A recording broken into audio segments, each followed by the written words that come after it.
Hey guys, it's Tim coming at you with a brand new episode of The Spotlight, the show where I pose an interesting question or just a general interesting idea and then have you guys take it from there in the comments.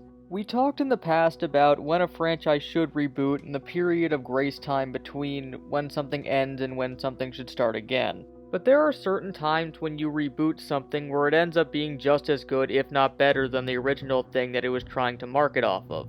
But why is this, and why do these reboots work so much better than other ones who are pretty much universally viewed as failing the franchise? Well, a lot of the time it has to do with taking particular elements from an original project and really refining them and using just the ones that you need in order to push your story forward, as opposed to all the various elements that have been part of it in the past.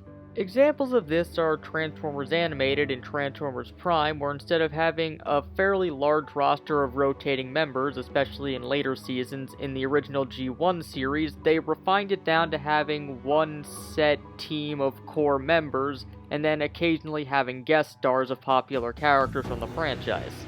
This helps cut, for lack of a better term, dead weight, and allows for the series to be a lot more focused than it was in the past. Other things that can really help out a reboot are differences in storytelling in the particular medium over time. Shows like Thundercats and G.I. Joe: A Real American Hero had ongoing elements to them, sure, but they were primarily episodic because that was the nature of the beast at the time. So when the series came back in the 2010s, they had a lot more stronger storytelling to them because storytelling in animation had changed at that point, even if the series themselves didn't make it as far as they probably should have. But this actually leads me on to another point. See, a lot of these reboots, like TMNT 2003 or G.I. Joe Renegades, end up having a vastly different premise than what they were started from, or at least a vast difference in tone and structure.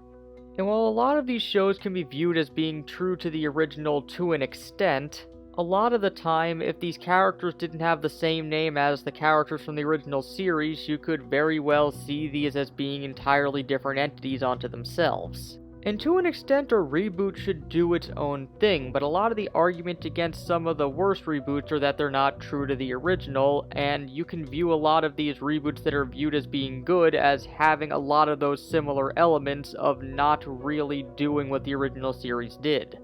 And when that's the case, why is the reboot itself viewed as good? Would the show be better served by being its own thing without having the attachment of the franchise? Well, I'll let you guys take it from there.